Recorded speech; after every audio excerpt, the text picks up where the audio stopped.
Pour ne rien manquer, abonnez-vous maintenant. Le Grand Matin Sud Radio, 7h-9h, Patrick Roger. Sud Radio vous explique, c'est inédit, des drones qui surveillent désormais un quartier. La cité des Moulins à Nice, qui est réputée sensible. L'objectif, c'est de dissuader les trafiquants de drogue. Nous sommes avec Rudy Mana, qui est porte-parole Alliance Police Nationale du Sud. Bonjour Rudy Mana. Bonjour. Alors comment ça fonctionne et quelles sont les conditions alors pour ces drones ? Écoutez, ça va être très simple à faire fonctionner. On a plus de 300 téléopérateurs qui ont été formés ces dernières années dans la police. On a des drones également qui avaient été achetés. On avait anticipé tout ça.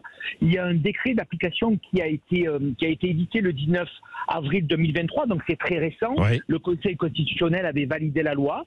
Aujourd'hui, ce qui va se passer, c'est que des téléopérateurs de Nice vont utiliser un drone pour tourner à des heures bien sûr prévues et sur un secteur prévu. Ils ne vont pas pouvoir aller sur toute la ville, au-dessus du quartier des Moulins, en prévention du trafic de stupes, en prévention des allées et venues que peut provoquer le trafic de stupéfiants, de manière à aiguiller les services de police qui seront au sol, qui pourront intervenir en véhicule de police ou à pied pour éventuellement interpeller des trafiquants de stupes.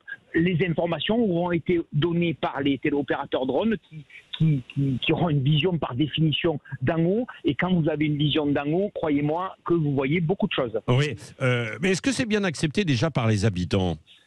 Écoutez, moi j'ai envie de dire aux habitants qui ont un doute là-dessus que tous les gens qui sont honnêtes et qui ne participent pas à ce trafic de stupes, ils n'ont absolument rien à craindre du drone.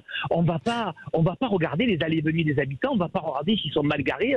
C'est pas pour ça qu'on va faire voler un drone. Le drone va être utilisé pour prévenir ces trafics de stupes, pour pouvoir identifier d'éventuels vendeurs, pour pouvoir identifier aussi d'éventuels acheteurs. Ouais. Et croyez-moi que ça va avoir, vous verrez que les trafiquants vont se sentir épiés, vont se sentir surveillés, et bizarrement, on va avoir des effets très rapidement avec une baisse du trafic de stupes. Oui, mais est-ce que finalement, s'ils s'en doutent, ils vont se cacher, ils se mettront à l'abri, est-ce qu'ils ne vont pas non plus essayer de détruire vos drones ? Là, s'ils commencent à détruire les drones, les drones, ils ne volent pas à 10 mètres, ou ils ne volent pas à 15 mètres. Ils peuvent voler extrêmement haut. Je crois que ça peut voler jusqu'à 1000 mètres d'altitude. Donc, très honnêtement, pour les détruire, ça va déjà être très compliqué. Et puis, il va falloir utiliser des armes précises. Et à ce moment-là, on pourra intervenir avec l'utilisation de ces armes. Donc, très honnêtement, peut-être qu'ils vont avoir cette idée-là, mais cette idée, ils vont vite la remballer parce qu'ils vont voir qu'elle n'aura aucune efficacité. Et si on réussit à travers ça à les gêner, croyez bien qu'on en sera totalement satisfait. En tout cas, Alliance, nous, on le demande depuis fort longtemps et on est ravis que le préfet de Nice, avec le directeur départemental de Nice et sous l'impulsion également probablement du maire de Nice, fasse ce test dans la ville de Nice pour voir les effets qu'on peut avoir sur le trafic de stupes. Oui, Rudy Mana, donc ça a valeur un peu de test et ensuite ça pourrait être, à votre avis, développé, étendu à d'autres endroits en France, quoi. Complètement, parce que on a des téléopérateurs de drones dans toutes les grandes villes de France. On a également des drones, puisqu'on utilisait contre la lutte anti-drone. On a des policiers qui sont formés à ça, qui sont tout de suite opérationnels.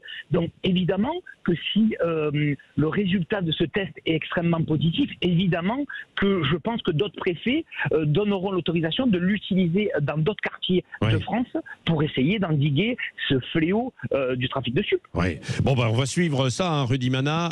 Merci d'avoir été avec nous ce matin en direct sur Sud Radio, porte-parole d'Alliance Police Nationale Sud.